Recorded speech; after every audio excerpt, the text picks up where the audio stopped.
Hi everybody, it's October 7th, 2025. Repetitive actions, as I've said in the past, they develop a certain discipline that becomes automatic after a time. But it should never be the goal to just repeatedly do things to develop a good habit or to develop a discipline. Repetitive actions are almost like a prayer. It's almost like having faith, because when you do these repetitive actions, you know you're not going to get what you want the first 50 times, the first 100 times. So it's a prayer. Repetitive actions are a prayer of faith. They're a prayer of belief and a knowing that what you do is consequential in your life and in others' lives and in life in general. So repetitive actions should never be for gain. They should be for development in the capacity of tuning your mind to becoming the right observer, tuning your mind to becoming a seeker of truth. And so when it comes to life, I've learned that there are many shells that we have to crack. One shell that we have to crack is stagnation. All of us get to a point where we're depressed at times. It may not be chronic depression, but we get depressed at times and then everything just stops. And we stop and we get stuck. And so once we get to the stage, cracking that shell of stagnation requires intensive actions of breaking you out of that frozen energy. And how you break that shell of depression or stagnation is to move without promise, move without guarantee. And while you're doing that, you are acknowledging that there is promise and that there is a guarantee, but your inner self may not see that inside or around you. But if you act as if you are saying that you are guaranteed and you will be taken care of, it's just that the state that you're in, you can't consciously believe it. And so once you break out of that stagnation of depression, then you can move forward with your life if you tune your energy into moving forward, into healing, into righting the wrongs that you have been through. Another shell that we need to crack is hatred.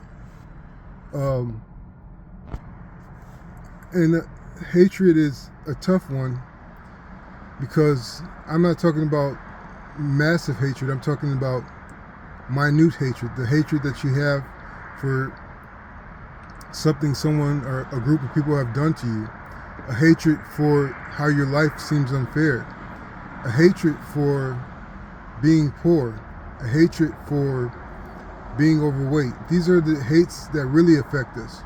Yes, racial oppression, economical oppression is real, and we hate that too. But the ones that get us the most tripped up are these little hatreds that we have for our circumstances. And to crack through that hate, action needs to be taken. If you are going to fight against your enemies, they may not be people, they may be circumstances. If you're going to fight against your enemies, you need to be developed enough to stand against them when they throw a deluge on you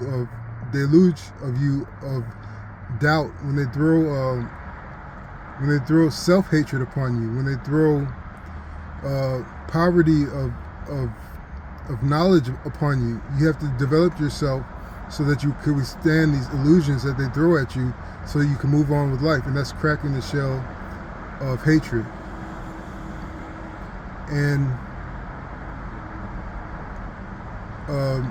your past is a massively thick shell, because when we're younger, we make the big mistakes that usually mostly forgiven, but some of them stick with us, especially if we were done wrong with no fault of our own. So the thick shell of your past, of your past hurts, and your vulnerable times, to crack that It just takes mostly the same as I said before, but to write your past, it requires an attentive look forward, an attentive look to your life now, and taking care of yourself now as if you were a child that was taken care of. Taking care of yourself now as if you were a child that was immensely blessed. Taking care of yourself as you were given the best, as if you were given the best education, the best experiences, the best joyous times in your life.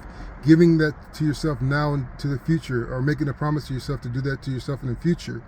And while you do this, you heal what was wronged in your past by making what's right in your present.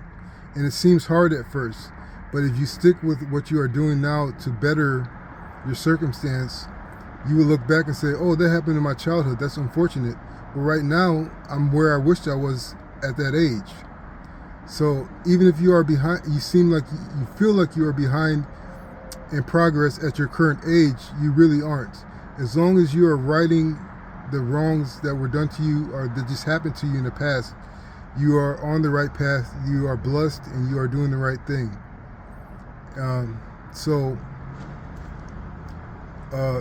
This isn't all about strength. This isn't all about willpower. This is about open eyes. This is about attentiveness. This is about loving peace. You know, these things that seem soft and misty and ethereal, they aren't. They're really powerful attributes to attain.